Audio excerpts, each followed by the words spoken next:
Well, planning permission isn't always needed for work you might want to do. There's a lot of stuff that you can do to your house that is so-called permitted development. But I would always say to people, it may be permitted, and in the past, well, up to about 10 years ago, conveyancing lawyers knew that too, but now they would like a piece of paper proving it.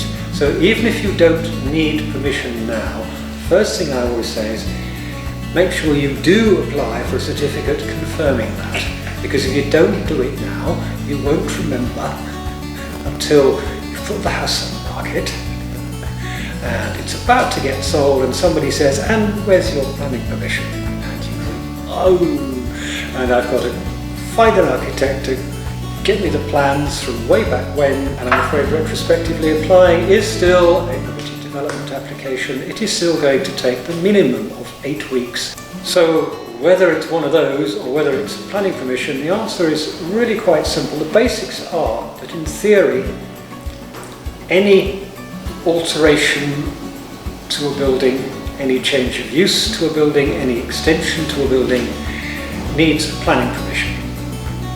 Some time ago, the government decided that that was overloading planning departments, so they invented permitted development, which is what it sounds like. It is a list, a very, very specifically defined list of what works are considered modest enough that they don't impact on your neighbours and therefore don't need you to bother the planning department.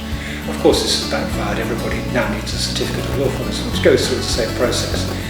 But the good news about that is that it allows you certainty. Permitted development is generally good for single-storey extensions at the back. It actually allows single-storey extensions backwards and sideways.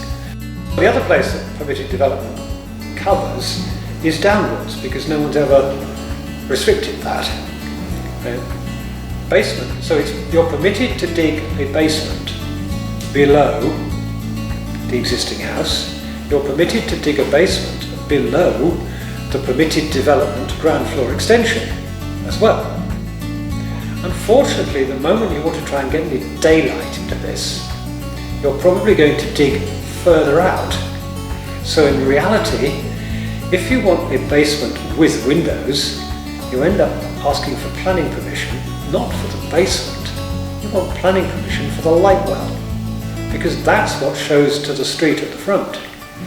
Going back to what is permitted development and what is not, and what works you can do, the simple answer is, if you're doing something inside, as long as it's not a listed building, as long as you're doing something inside your house that does not pass out through, does not extend it or to the outside of it or whatever. So if you're fitting a new kitchen, if you're knocking 2 rooms together, no planning permission is needed, because planning permission is about the impact of what you do on the neighbours. Everybody resents, I understand, everybody resents the need to get planning permission for their work because it's an inconvenience.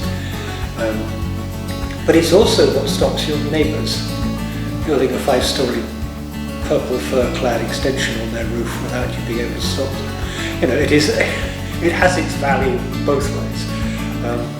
So the simple answer is, if it's going to make your house bigger or different in any obvious way, then it probably needs planning permission in some form.